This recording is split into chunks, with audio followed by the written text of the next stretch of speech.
नमस्कार। आज हम इतिहास के उन पन्नों को पलटेंगे जहां एक ऐसी कहानी छुपी है जिसने दुनिया का नक्शा ही बदल कर रख दिया। ये कहानी है एक छोटी सी ब्रिटिश ट्रेडिंग कंपनी की, जो आई तो थी भारत में मसालों और रेशम की तलाश में, लेकिन देखते ही देखते इस विशाल उपमहाद्वीप की शासक बन बैठी। तो सवाल ये है कि आखिर ये हुआ कैसे? कैसे मुट्ठी भर व्यापारी एक पूरे के पूरे साम्राज्य पर हावी हो गए? देखिए, ये सिर्फ इतिहास की बात नहीं है। ये कॉर्पोरेट लालच और राजनीतिक महत्वाकांक्षा की एक ऐसी कहानी है जिससे आज भी बहुत कुछ सीखा जा सकता है। तो आइए मिलकर समझते हैं इस पूरी कहानी। तो इस कहानी की शुरुआत किसी जंग के मैदान से नहीं, बल्कि एक बोर्डरूम से होती है। ये तस्वीरें गवाह हैं उन मुलाकातों की जहां व्यापार के सौदे धीरे धीरे संधियों में बदल रहे थे, और यही संधियां थीं जो आगे चलकर भारत का भविष्य लिखने वाली थीं। अच्छा, ईस्ट इंडिया कंपनी के उदय को ठीक से समझने के लिए हमें पहले उस समय के भारत को समझना होगा। 18वीं सदी का भारत एक ऐसे मंच की तरह था जहां पुराने साम्राज्य बिखर रहे थे और नई ताकतें अपनी जगह बनाने के लिए, आप कह सकते हैं, एक दूसरे से जूझ रही थीं। ये जानना बहुत जरूरी है कि अंग्रेजों के आने से पहले भारत कोई पिछड़ा हुआ देश नहीं था, बल्कि ये तो दुनिया की सबसे बड़ी आर्थिक शक्तियों में से एक था। यहाँ बने कपड़े, यहाँ के मसाले पूरी दुनिया में मशहूर थे, और यहाँ के कारीगरों के हुनर का तो कोई जवाब ही नहीं था। उस दौर में भारत पर शक्तिशाली मुगल साम्राज्य का शासन था, लेकिन 1707 में औरंगजेब की मृत्यु के बाद ये विशाल साम्राज्य, सच कहें तो ताश के पत्तों की तरह बिखरने लगा। दिल्ली की जो केंद्रीय सत्ता थी वो कमजोर पड़ गई, और जो क्षेत्रीय शासक थे वो खुद को आजाद घोषित करने लगे। बस इसी राजनीतिक उथल-पुथल ने ईस्ट इंडिया कंपनी जैसी बाहरी ताकतों को यहां पैर जमाने का मौका दे दिया। और इसी राजनीतिक खालीपन का फायदा उठाया ईस्ट इंडिया कंपनी ने। पर यह कंपनी आखिर थी क्या? क्या ये ब्रिटिश सरकार का कोई हिस्सा थी? चलिए इसकी असलियत जानते हैं। सबसे हैरान करने वाली बात तो यह है कि ईस्ट इंडिया कंपनी कोई सरकारी संस्था थी ही नहीं। ये तो लंदन के एक छोटे से दफ्तर से चलने वाली एक प्राइवेट कंपनी थी, जिसमें गिने चुने लोग काम करते थे।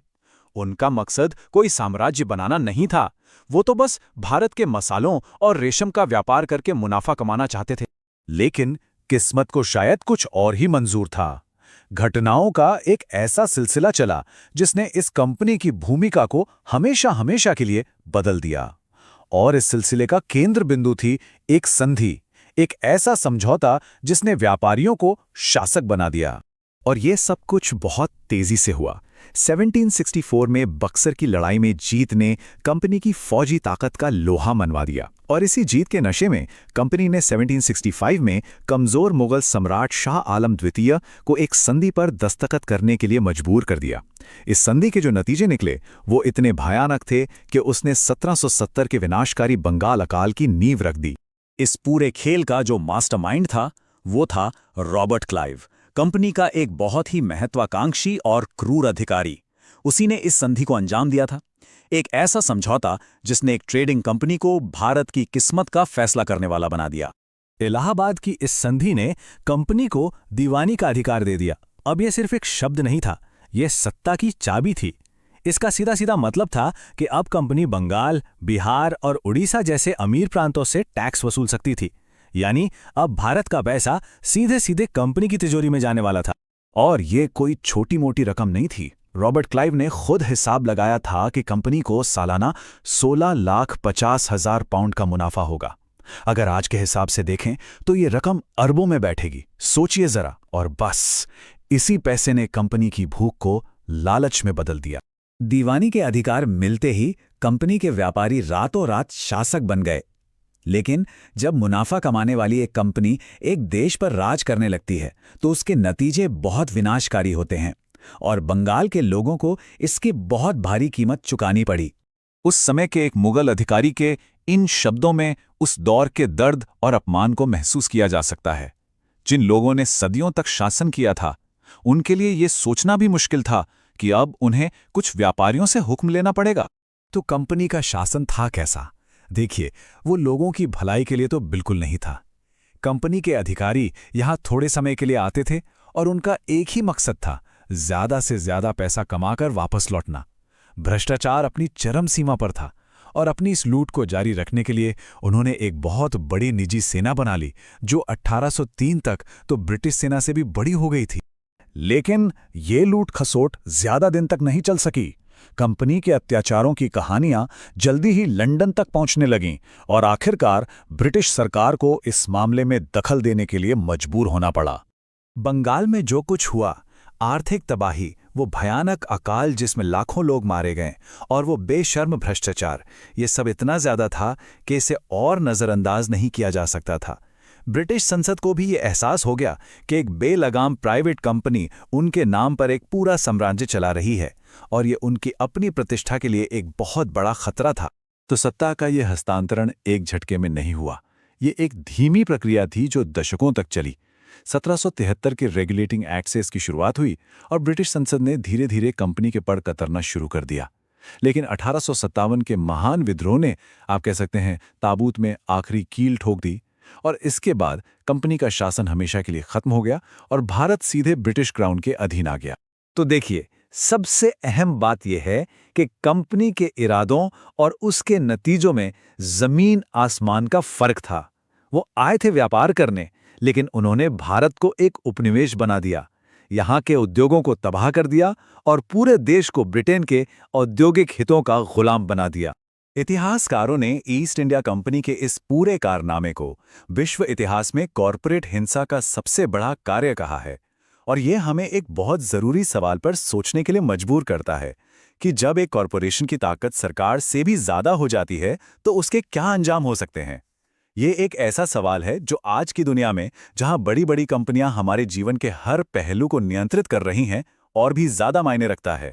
सोचिए जरा, एक कंपनी जो बस व्यापार करने आई थी, वो कैसे एक पूरे देश की, एक पूरे उपमहाद्वीप की तकदीर लिख सकती है।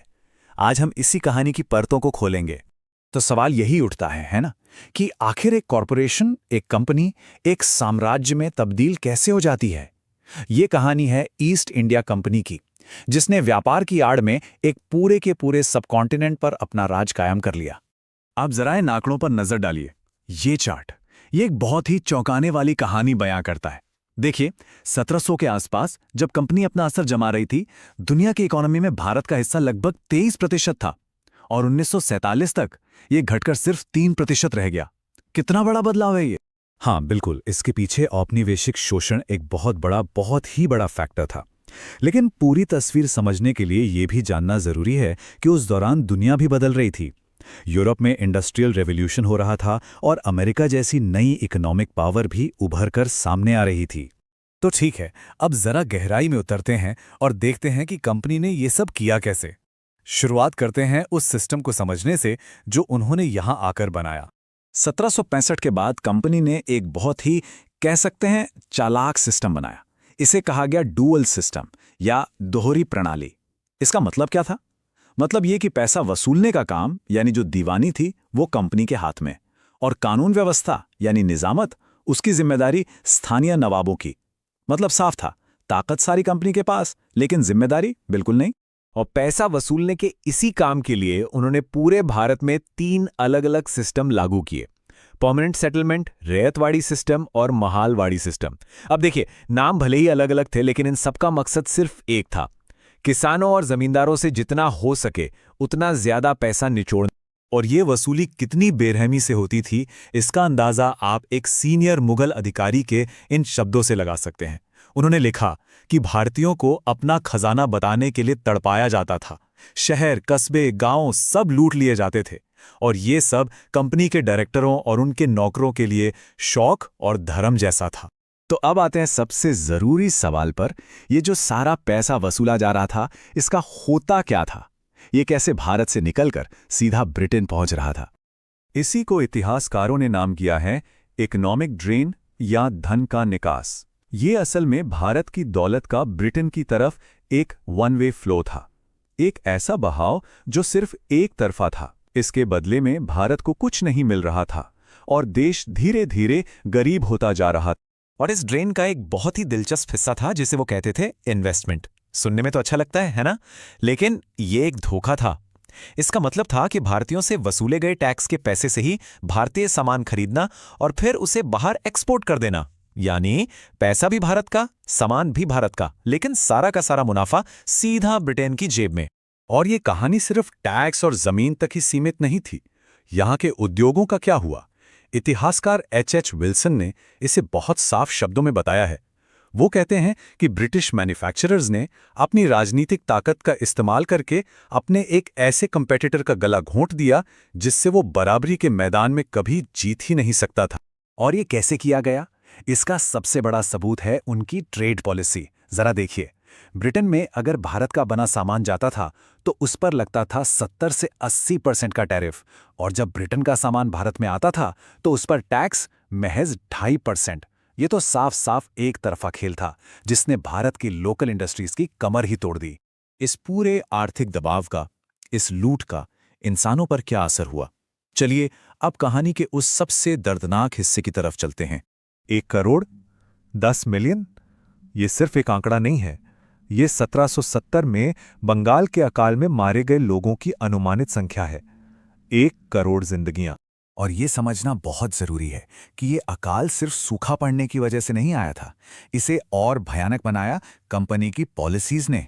सोचिए, फसलें बर्बाद हो गईं, लेकिन टैक्स की मांग उतनी ही रही।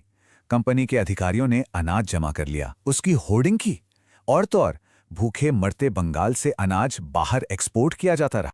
ये एक बात कंपनी और भारत के पुराने शासकों के बीच का सबसे बड़ा फर्क दिखाती है। कंपनी की जिम्मेदारी सिर्फ अपने शेयर होल्डर्स के प्रति थी, मुनाफे के प्रति थी, जबकि पहले के राजा महाराजा, चाहे वो हिंदू हों या मुस्लिम, वो अपनी प्रजा के प्रति एक जिम्मेदारी महसूस करते थे। तो कंपनी का राज तो खत्म हो गया, लेकिन इस पूरे सिस्टम का जो असर था वो खत्म नहीं हुआ। इसकी एक बहुत लंबी और गहरी विरासत है जिसने आने वाली कई पीढ़ियों के लिए इस उपमहाद्वीप का भविष्य तय कर दिया। इस टाइमलाइन पर एक नज़र डालें तो पूरी कहानी साफ हो जाती है। 1765 में डुअल सिस्टम की शुरुआत, फिर 1770 का वो भयानक अकाल, 1793 में जमींदारी सिस्टम का आना, और आखिर में 1858 में कंपनी राज का अंत। हर एक पड़ाव ने ब्रिटिश आर्थिक पकड़ को और मजबूत किया, और इसके परिणाम अक्सर बहुत विनाशकारी रहे। और जैसा मैंने कहा, इसका असर आज भी हम महसूस कर सकते हैं। भारत, जो कभी दुनिया का एक मैन्युफैक्चरिंग पावर हाउस था, उसका डी इंडस्ट्रियलाइजेशन हो गया। गांव में गरीबी और कृषि संकट एक स्थायी समस्या बन गई। जमीन का जो असमान बंटवारा हुआ, उसकी चुनौतियां आज भी हमारे सामने हैं।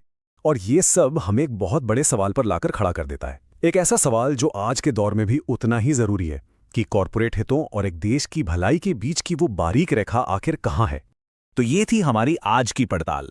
अगर आपको ये विश्लेषण अच्छा लगा तो इसे लाइक जरूर करें, और ऐसे ही और भी विषयों को गहराई से समझने के लिए हमारे चैनल को सब्सक्राइब करें। हमारे साथ जुड़ने के लिए आपका बहुत बहुत शुक्रिया।